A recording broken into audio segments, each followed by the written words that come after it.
New month, new concept, new theme, new home. We just have new happening all over the place. So this month's theme is deep inquiry, asking the big questions, the deep questions, the universal questions, the questions humanity has asked forever and ever. Why was I born? Why am I here?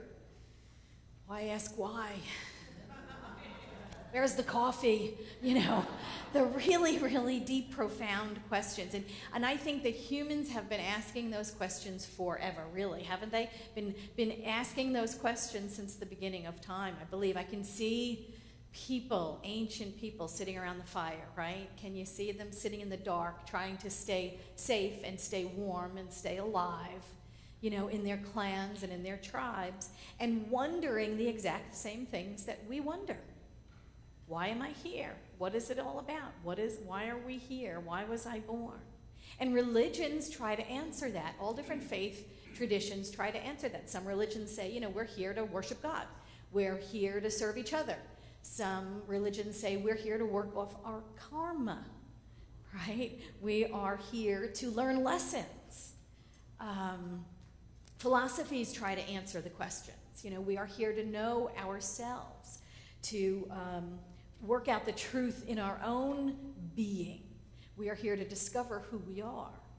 And science tells us, we're part of this great organizing principle, that the world is continuing to evolve, and we are part of the evolution or the organizing principle.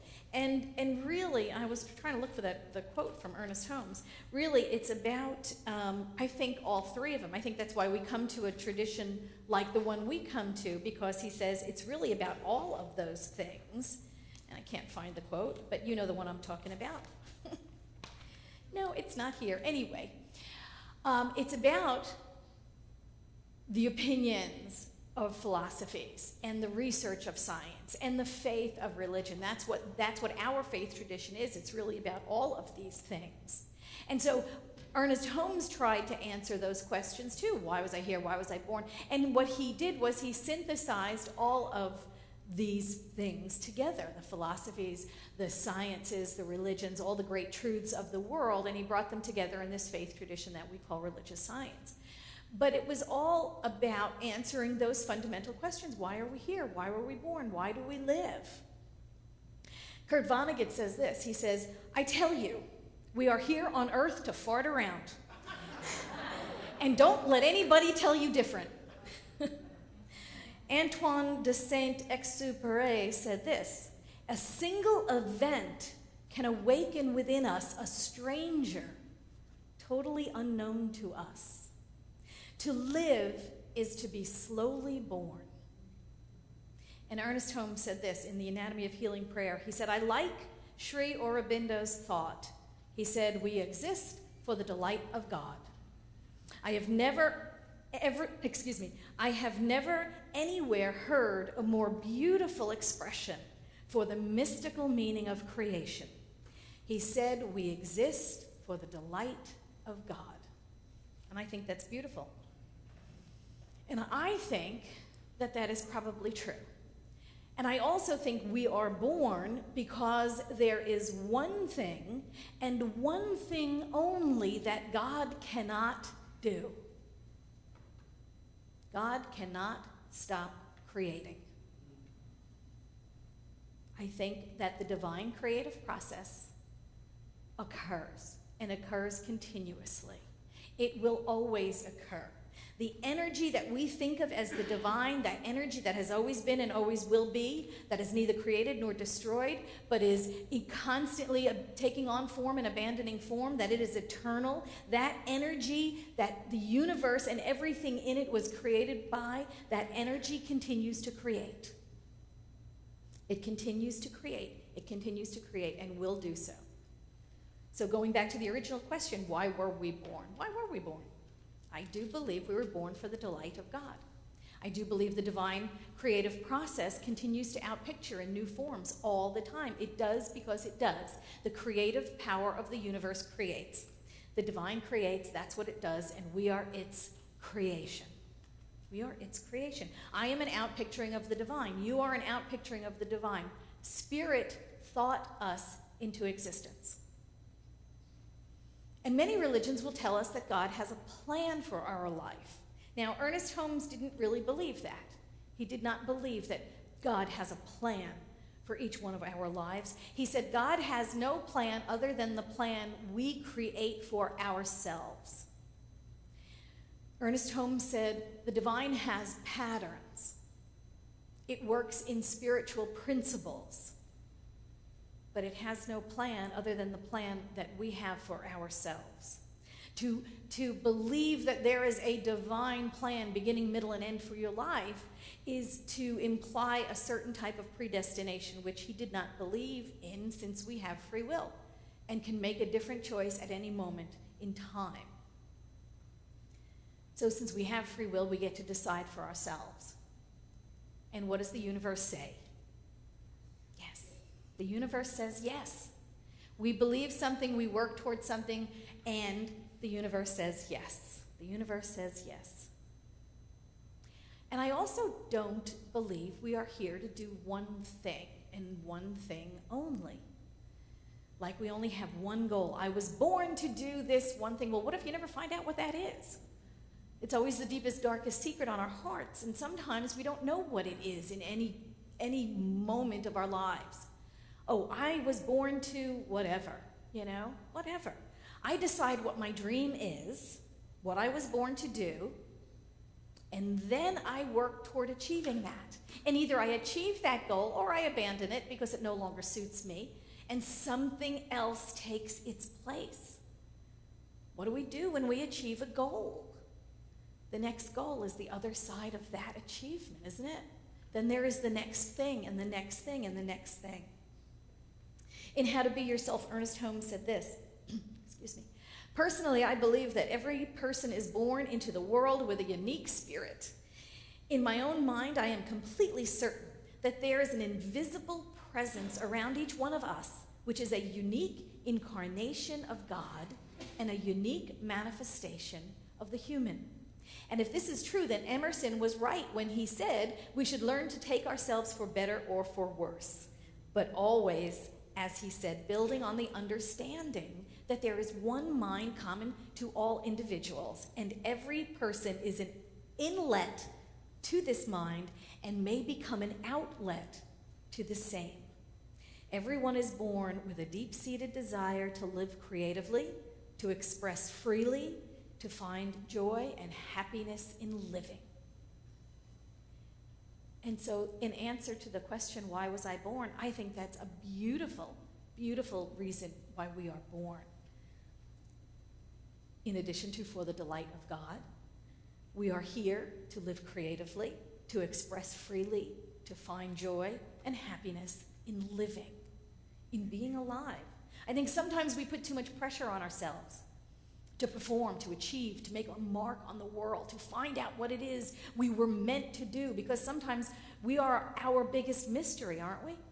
We don't know what's next. I don't know what's gonna come next. And we have to find out what it is we were supposed to do. Like there was just one and only thing, one and only reason why we were born. I don't know what I want to do. Did you ever have that feeling? I don't know what I want to do. When you were in high school or college, I don't know what comes next. I don't know what to major in. I don't know what I want to be when I grow up, right? We all had those feelings. And in the meantime, life is happening. Life is happening, right? You know that old expression, life's what's happening when you're busy making other plans? In the meantime, life continues to happen. So I'm going to offer you some sage advice here. And I know I'm not supposed to, because they say that you should be asked for advice, and the person should ask you at least 3 times before you give it. And even then, you should really hesitate. But I'm going to give it anyway. Stop putting so much pressure on yourself. Stop putting so much pressure on yourself. You don't have to know.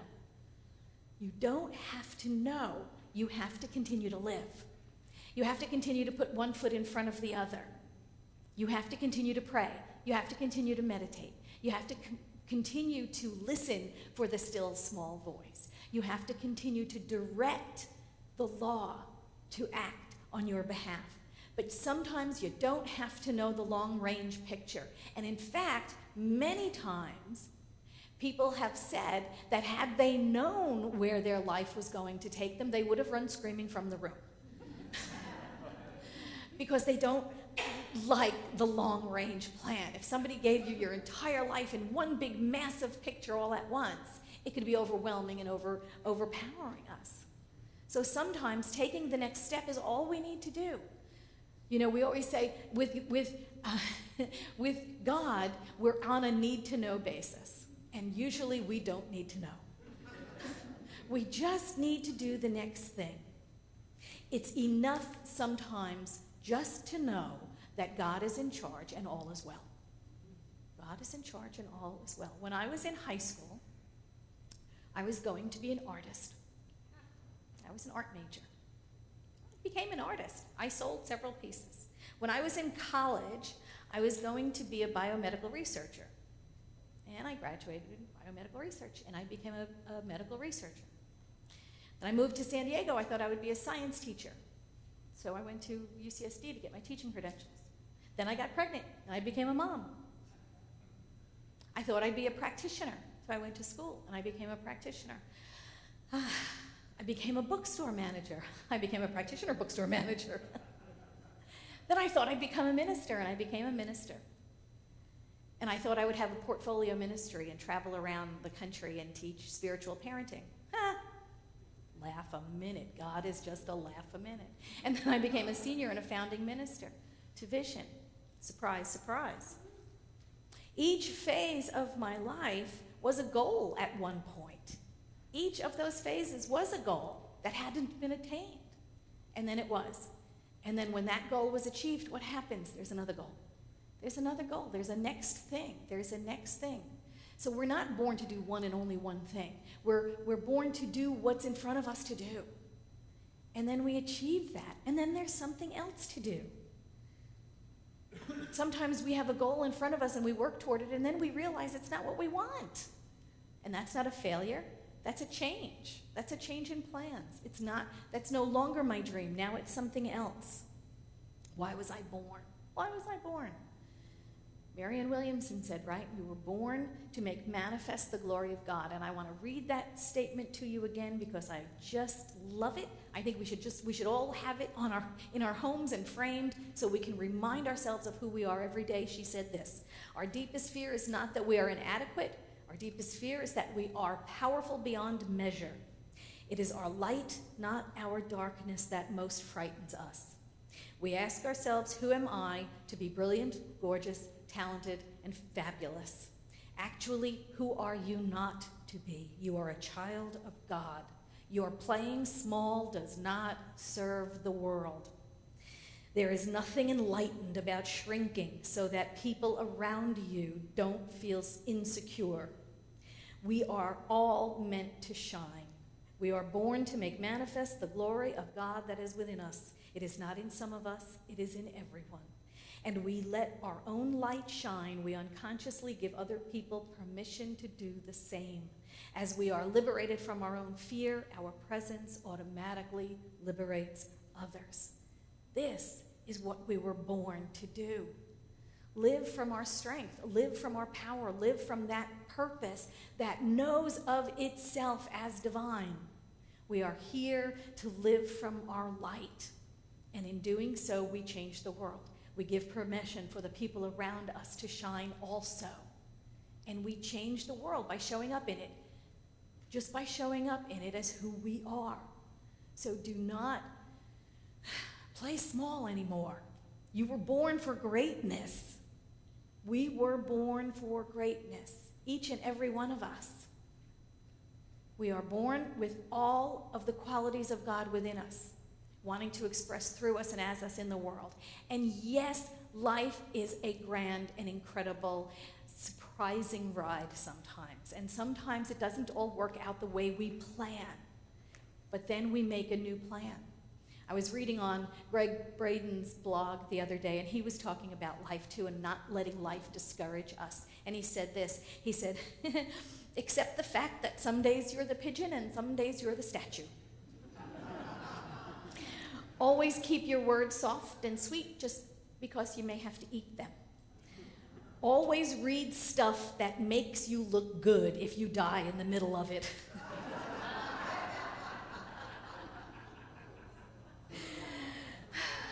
Always drive carefully. Cars are not the only things that get recalled by their makers. I love this one. If you can't be kind, at least have the decency to be vague. If you lend someone $20 and never see that person again, it was probably worth it. It may be your sole purpose in life to serve as a warning to others. Never buy a car you cannot push. Never put both feet in your mouth at the same time, because then you won't have a leg to stand on.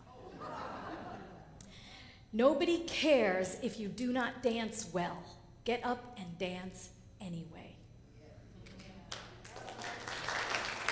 Absolutely. Since it's the early worm that gets eaten by the bird, sleep in. The second mouse gets the cheese. When everything's coming your way, you're in the wrong lane. Birthdays are good for you. The more you have, the longer you live. Some mistakes are too much fun to only make once. And we can learn a lot from crayons. Some are sharp, some are pretty, some are dull, some have weird names, and all are different colors, yet they all live very happily together in the same box. A truly happy person is one who can enjoy the scenery on a detour. Make every day an awesome day, and he finishes up with this one. Most importantly, protect the earth. It's the only planet with chocolate and wine. Lighten up, lighten up. We don't need to know the answer. It is enough to know we were born to make manifest the glory of God.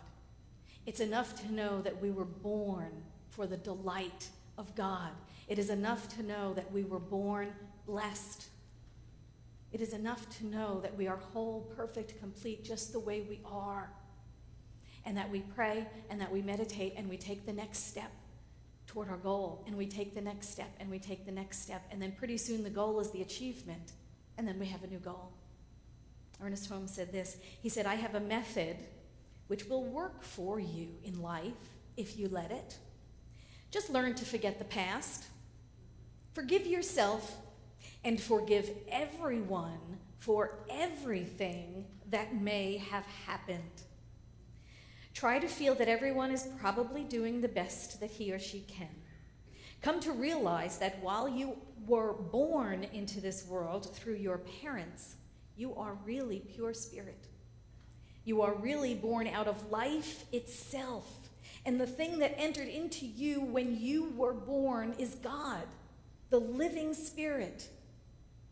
Why not get back to the true center of your being and think and act and live as though you are one with everything and everyone, because you are one with God. That's why we were born. That's why we were born. And that's why there's so many of us, and we're all each individualized expressions of that one, so that we can awaken to the truth that there is only God, whatever you want to call it, God, Spirit, energy, Allah, Yahweh, whatever. There's only the one. And we recognize it when we become conscious of it in ourselves, and then we see it in others. Why were we born? We were born to make manifest the glory of God, as each one of us, in the only way that we can do it, individually, uniquely, as each one of us are. So go out this week and just do it. Just do it. Just embrace it, live it, be bold, go big or go home. Live the whole life of God as you, because that is the truth of who we are. And as you do it, as you live that life of God individually, you give permission to all of those around you to do the same, to shine, to go big, and to live from the truth of their souls. That we are all one, we are all God, we are all whole, perfect, and complete in our essence. We're all God in form, and you are looking so lovely and so radiant, being God as you. Thank you so much.